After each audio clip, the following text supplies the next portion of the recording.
అందరికీ నమస్కారం. నా పేరు Archana. Welcome to AR thoughts. ఈ స్టోరీని చూసే ముందు లైక్ చేసి సబ్స్క్రైబ్ చేసుకోండి ఫ్రెండ్స్. ఇక స్టోరీలోకి వెళ్తే ఈరోజు కథ ఏ జన్మదో ఈ ప్రేమ. క్రిష్ కాఫీ తాగి నేను వెళ్తానంటీ. జాను నేను ఆఫీస్కి వెళ్తున్నాను అంటూ వెళ్తుండగా, ఆగు క్రిష్, నేను నీతో పాటు ఆఫీస్కి వస్తాను. మామ్, నేను ఆఫీస్కి వెళ్తాను. సరే అమ్మా.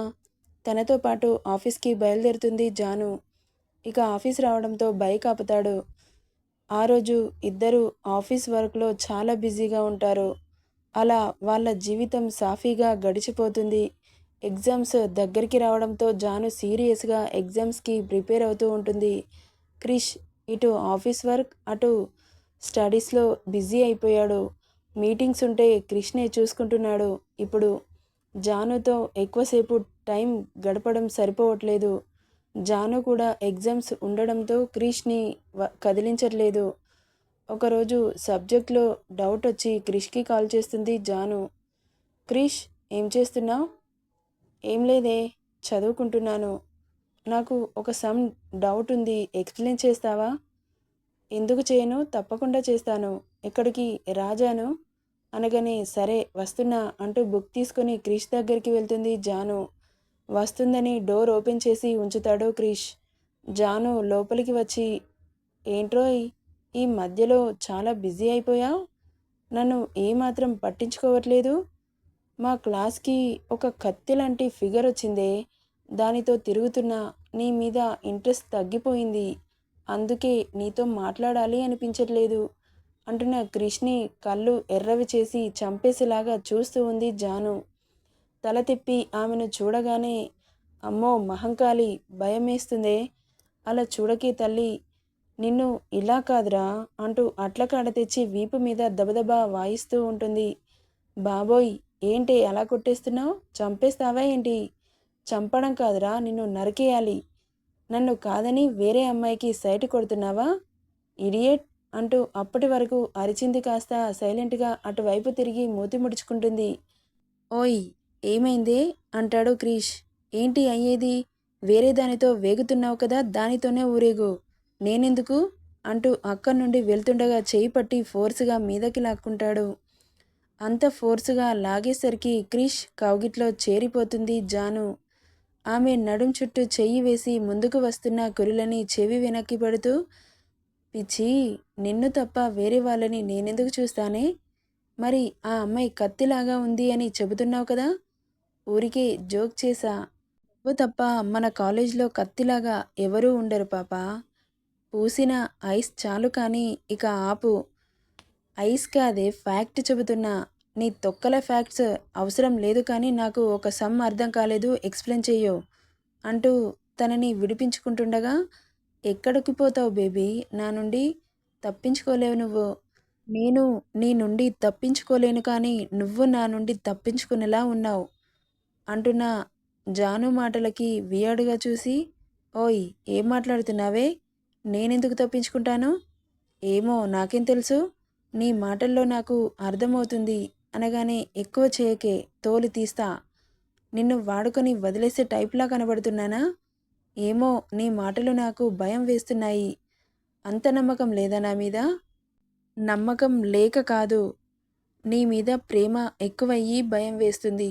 నీ తొక్కలో భయాలన్నీ పక్కన పెట్టి పద. ఏదో డౌట్ అన్నావు, ఎక్స్ప్లెయిన్ చేస్తా. మూడంతా స్పాయిల్ చేసింది రాక్షసి అంటూ ఆమె డౌట్ క్లారిఫై చేస్తూ ఉంటాడు. అందులో ఏం ఈక్వేషన్ వాడలో బుర్ర బద్దలు కొట్టుకుంది జాను. సెకండ్లో ఆమె డౌట్ క్లారిఫై చేసేస్తాడు. వామ్మో, నువ్వేంట్రా ఇంత టాలెంటెడ్లా ఉన్నావు? చాలు చాలే కానీ చక్కగా చదువు. మార్క్స్ 95% ఎబో రాలేదనుకో, చదువు మాన్పించి ఇంట్లో కూర్చోబెడతా. అంత రైట్స్ నీకు లేవు కానీ ఇటివ్వు అంటూ అక్కడి నుండి వెళ్తుండగా, ఆమెను నెక్స్ట్ సెకండ్లో గోడకి పిన్ చేసి, నాకు కాక ఇంకెవరికున్నాయే? మా డాడీకి ఉంటాయి, నీకెందుకుంటాయి? నన్ను పెళ్లి చేసుకో, నా ఫుల్ రైట్స్ నీకే అంటుంది నవ్వుతూ. ఓకే, చేసుకుందాం, దాందేముంది, కానీ నేను లైఫ్లో సెటిల్ అయ్యాక చేసుకుందాం. పోరా అంటూ అతడిని దూరం తోసి అక్కడి నుండి వెళ్ళిపోతుంది జాను. రాక్షసి, ఏదైనా చేస్తానేమో అని భయపడి పారిపోయింది. అని ప్రేమగా తిట్టుకుంటూ తన వర్క్లో పడిపోతాడు క్రిష్. ఎగ్జామ్స్ అన్నీ అయిపోయాయి. క్రిష్, జాను ఎగ్జామ్స్ చాలా బాగా రాశారు.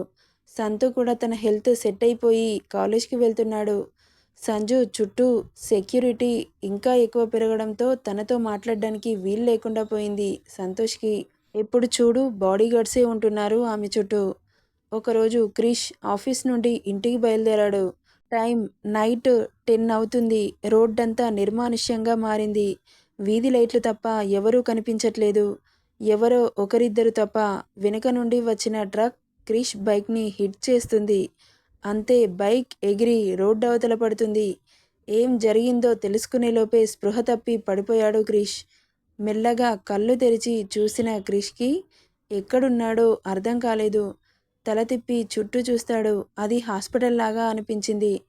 కాస్త దూరంగా జాను తల పట్టుకొని కూర్చొని కనిపించడంతో పిలవాలని అనిపించిన గొంతు బయటికి రావట్లేదు. తలంతా భారంగా ఉంది. తల గట్టిగా పట్టుకున్నాడు.